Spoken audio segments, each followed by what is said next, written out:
భద్రతా సిబ్బంది, సెక్యూరిటీ.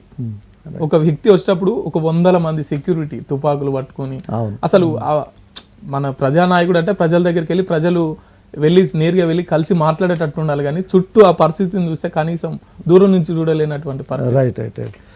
ప్రజల్ని ఓటు అడగడానికి వెళ్ళినప్పుడు ఇంటింటికి తిరిగినప్పుడు మరి ఏ సెక్యూరిటీ ఉంటుంది? మరి చంపాలనుకుంటే అక్కడైనా చంపొచ్చు కదా. ఎమ్మెల్యే కాకముందైనా చంపొచ్చు, ఎమ్మెల్యే అయిన తర్వాత కూడా చంపొచ్చు కావాలనుకుంటే. మళ్ళీ రెండోసారి కూడా ఎమ్మెల్యేగా వస్తాడు కదా, మరి అప్పుడు సెక్యూరిటీ ఎక్కడ ఉంది? సెక్యూరిటీ లేదు కదా. ఇంటింటికి వచ్చి దండాలు పెట్టేసేసి ఓటు అడుగుతారు. మరి గెలిచిన తర్వాత వీళ్ళు దండాలు పెట్టుకుంటూ వాళ్ళ ఇంటి చుట్టూ తిరుగుతారు. అప్పుడు సెక్యూరిటీ వాళ్ళని రానివారు.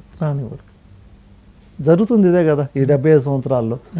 సో దీనికి మూల కారణం ఎగైన్ ప్రజలే, దానిలో డౌట్ ఏం లేదు. ఇక గెలిచిన తర్వాత సెక్యూరిటీ ఎంత ఉండాలి?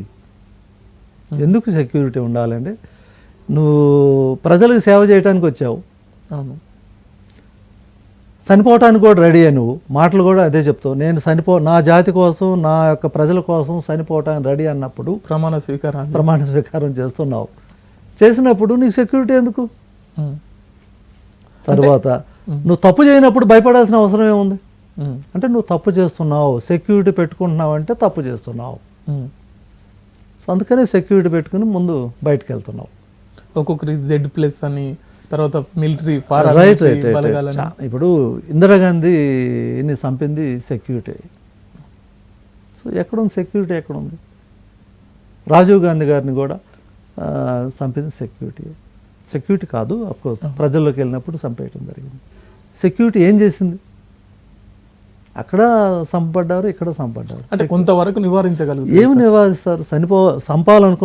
చంపాలనుకునే వ్యక్తి రకరకాల ప్లాన్లో ఉంటాడు.